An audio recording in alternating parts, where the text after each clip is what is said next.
Ah. I don't think I'm tall enough. Hey guys, so I put together a video of me making my August bullet journal.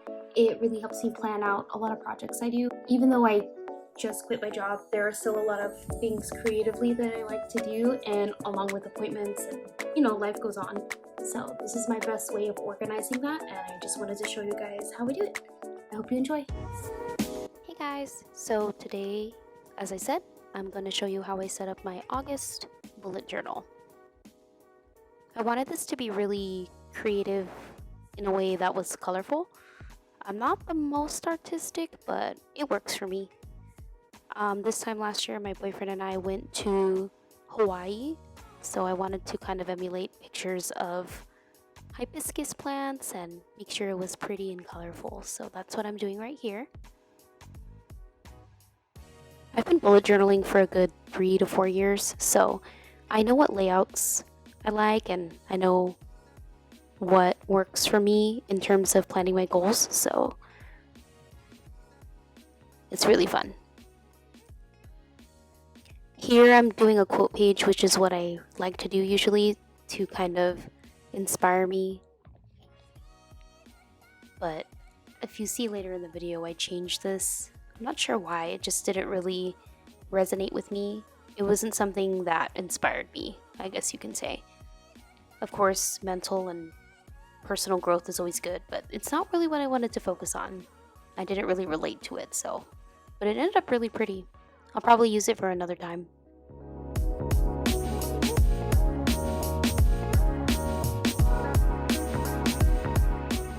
For my next spread is going to be my calendar spread. This spread is pretty much used for me being able to see what appointments I have or any deadlines I have to meet for any projects that I'm working on. I like to have this out because it's kind of grid style, so I'll be able to see, okay, next Tuesday is this. Oh, it's almost a couple days to the last day of the month, so this comes in really handy when I need it. LOL, I made too many squares and I thought that a week had 8 days in it.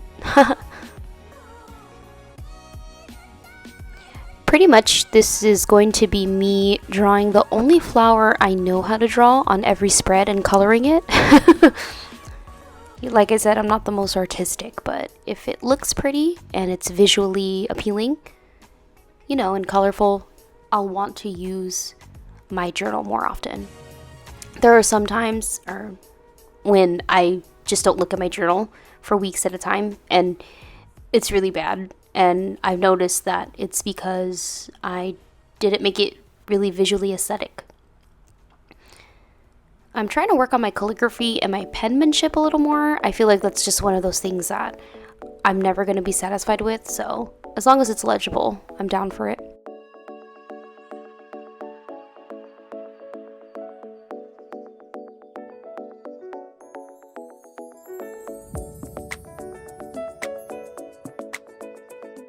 Some of my favorite bullet journal YouTubers are Amanda Rach Lee, Bujo with Cookies, and Planning with Kay.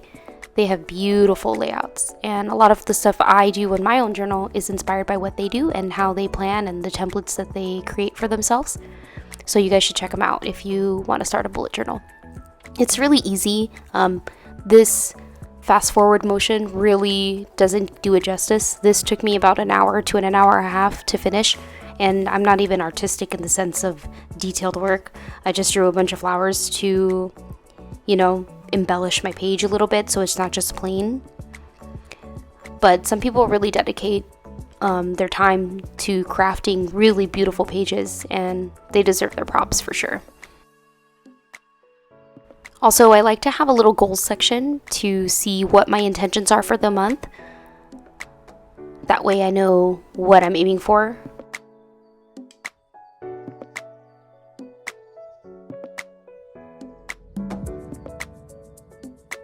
Here I'm going back and regretting that quote page and thinking of how to change it.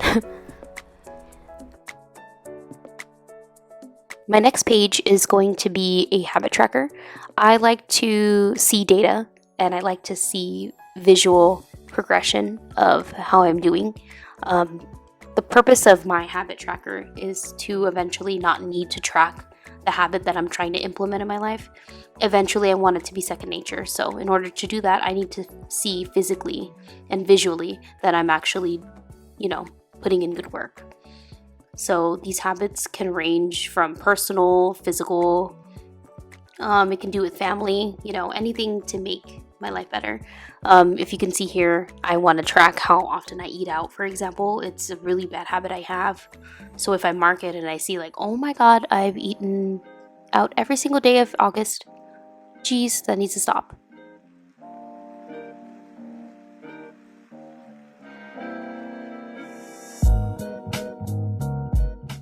Also too, flossing. That is a huge one that I need to start implementing, and it should be second nature by now since I'm in my mid-20s, but you know how that goes. This is just a really good tracker to have if you're trying to work on staying accountable for what you say and making sure that you're putting action into the changes you want in your life. So I'd really highly recommend a habit tracker.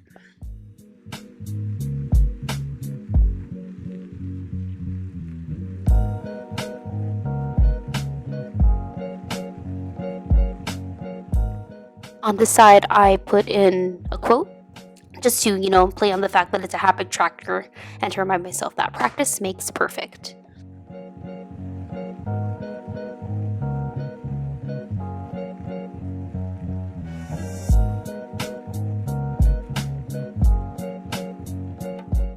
My next spread is a gratitude spread. This is a pretty common spread for a lot of bullet journalers, and I think it's a really great idea. It's pretty much every day you write down at least one or two things that you're grateful for in one line. And it really pays homage to your life and what you should appreciate. I feel like with all the things going on in the world, we forget to appreciate what we already have.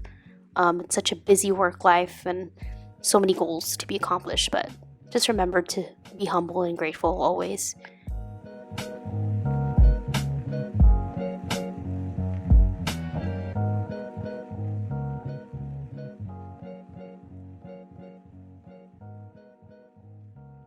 My next spread is a daily review spread.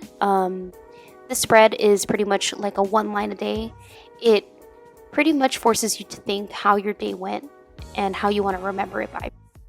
So it doesn't give you a whole page to complain about the bad things that happen, but it really makes you think like, do I really want to write and waste my one line on the bad things that happened for the day?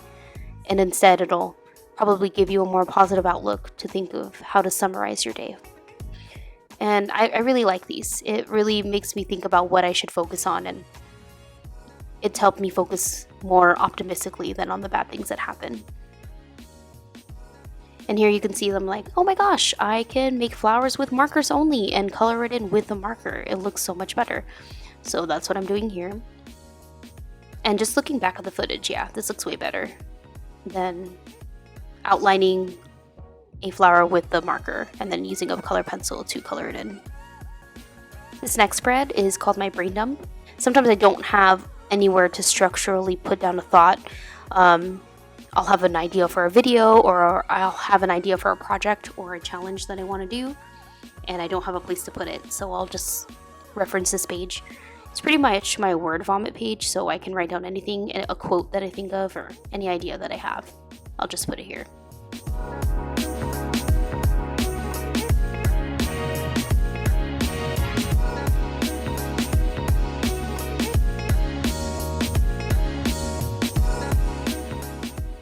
The next couple of spreads are going to be my weekly layout spreads. So as you can see here, I've been doing this type of spread for a while, and it really works because it puts straightforward the tasks that I need to have done. I separated in 3 sections: pending, meaning tasks that need to be done today; intentions, meaning things I want to get done today that I'm hoping to get done, but I won't punish myself if I can't make it to it, because my pending tasks are priority always. And then the lessons, so meaning takeaways of the day, things I can improve on, if I didn't get to complete all my pending tasks, how I can plan my day out better to make sure that they are done. And yeah, this is super helpful.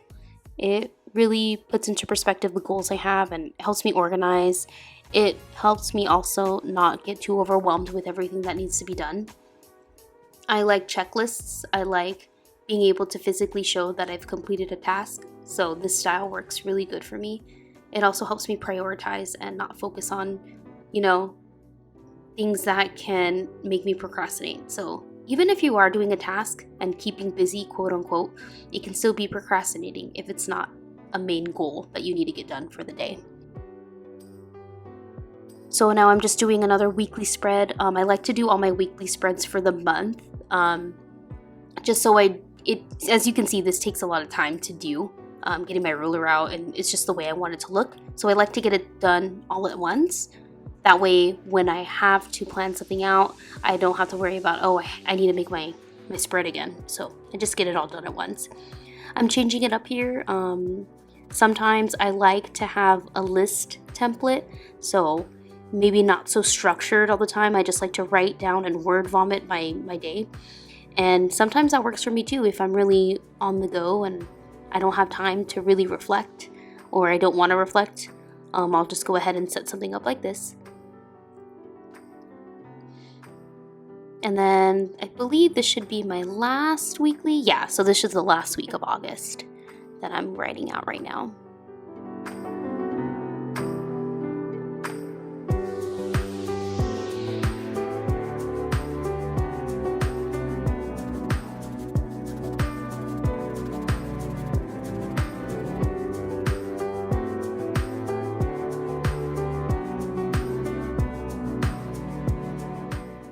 And then the last page of my August plan with me is going to be an August reflection. I really like having reflection pages. It, again, makes you really think about how the month went, what you got done, what you didn't get done, what you want to get done next month, takeaways and lessons of the month, whether it be personal, physical, any challenges that you want to take on next month. It just really keeps you accountable for what you're thinking about and what you're focusing on. I feel like these have really helped me a lot. Here I decided to go back with my micron pen to outline all the flowers, just to make it pop a little bit. I didn't really like that style, like I said before, of outlining with a marker and then coloring with a color pencil, so I tried to kind of save it by outlining. It's so funny how fast this footage makes it look like it makes it look like I did my bullet journal so fast when really took a while. And then here I'm fixing my quote page. I decided to use Momentum Matters. I feel like it's more fitting to what I'm trying to get done for the month. And yeah, here's my final flip through of how I'm planning for the month. And this is my layout. I really like it. I like how colorful it is. It inspires me to write in it right now. So I really hope you guys enjoyed it. Like and subscribe, and I'll see you guys in the next one. Bye!